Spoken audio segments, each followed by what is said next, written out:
If you want to have millions of people cooperating on something, you do it by telling them a story. And now, within just the last few weeks or months, AI has made this tremendous breakthrough of gaining mastery or partial mastery of human language, not just in words, but even also in images, in sounds, in music.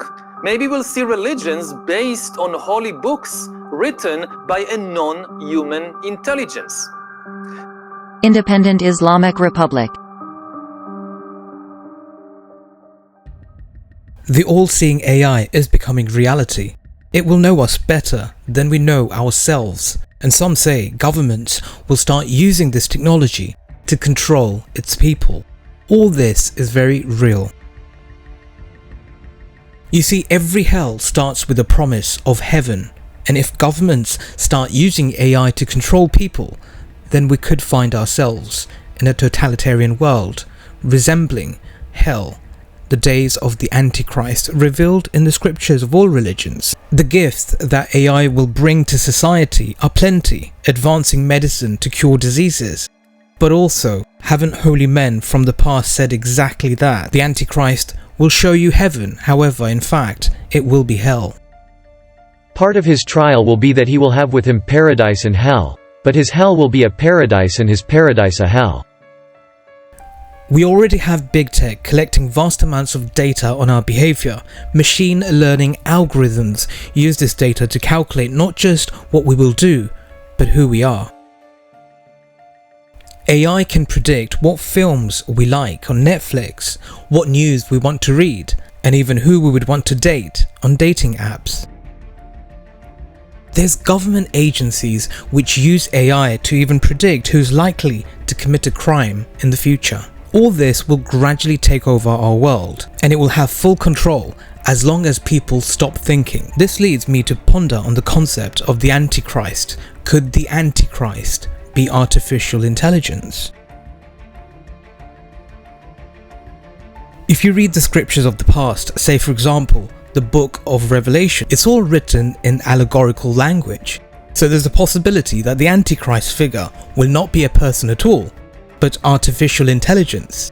Perhaps Apostle John saw AI, but couldn't express it clearly because in his era, there was simply no such concept.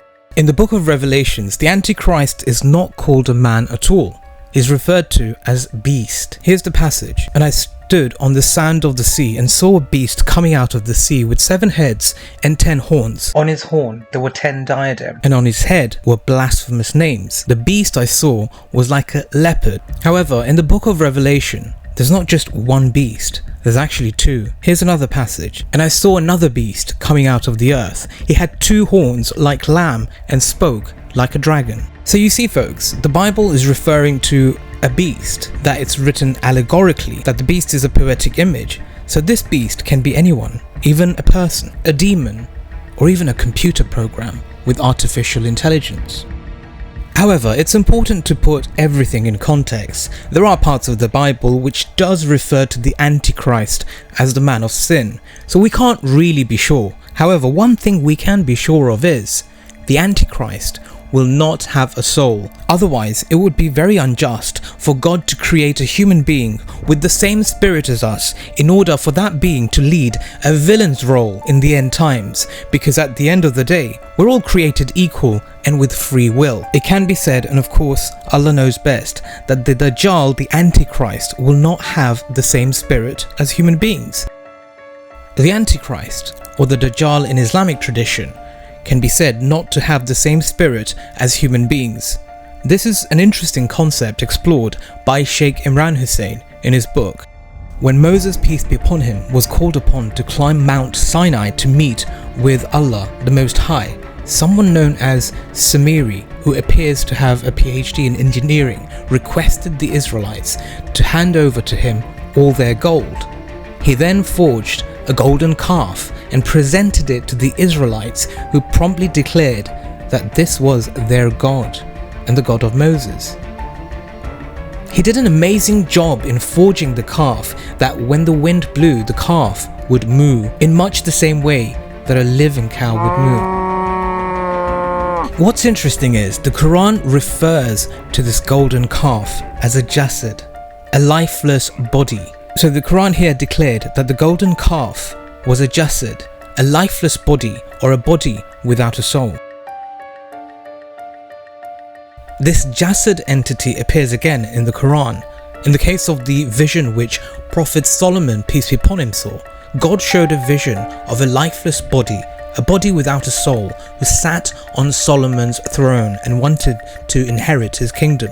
The jasad which Solomon saw could not have been a calf sitting on his throne. Rather, it had to be in the form of a human being, since only a human being could inherit his kingdom. The Quran also referred to a jasad as a body which does not consume food. A lifeless body who sits on Solomon's throne and who's perceived by Solomon as someone who wants to inherit his kingdom. So who or what was this jasad that Allah showed to Solomon, peace be upon him, in a vision sitting on his throne? Could the soulless body who was shown to Solomon sitting on his throne be the Antichrist, the Dajjal, a synthetic human being created by evil powers with artificial intelligence? Could be. What's interesting is the Kabbalist Talmudist rabbis are trying to bring up just that through artificial intelligence, a false messiah.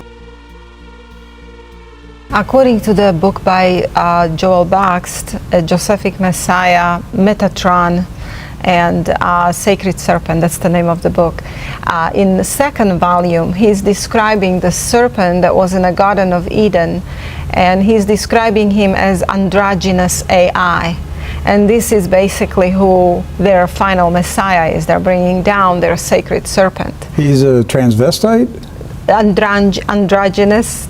Or he's male, female in one body, and AI, because Kabbalah is closely connected with technology, and in their books and writings they're actually admitting they're going to bring their final Messiah through technology. They're saying this stuff. They're saying it. I've been saying it, but I had no it's in their evidence of their writings. I'm just in my spirit believing that's where they're going with this. But you're saying that in their writings? Yes. They're saying that this snake Messiah is going to come through technology? Technology. Yes. Yeah, so technology is connected to Kabbalah so closely that basically Kabbalah is technology. It's occultic. And they're specifically talking about the sacred serpent that was in the Garden of Eden. They're describing him in this particular book. And he was androgynous AI. I'm not saying AI is evil, because artificial intelligence itself is only a tool that can be used for good purposes. For example, in medicine, in safety control at work, in online translation, but it can also be used to create hell on earth. And if you check history, you'll see that if it's possible to use a thing for evil, sooner or later, it will be used for evil. Nobody can be sure whether the Antichrist will or will not be artificial intelligence. Only Allah knows best. One thing we can be sure is, he will not have the same spirit as all other human beings. He might not be AI, but artificial intelligence used for evil can create a world in which the real Antichrist will be received with a bang, because the soil has already been prepared. Thanks for listening to the Independent Islamic Republic. Have a wonderful night. Assalamu alaikum.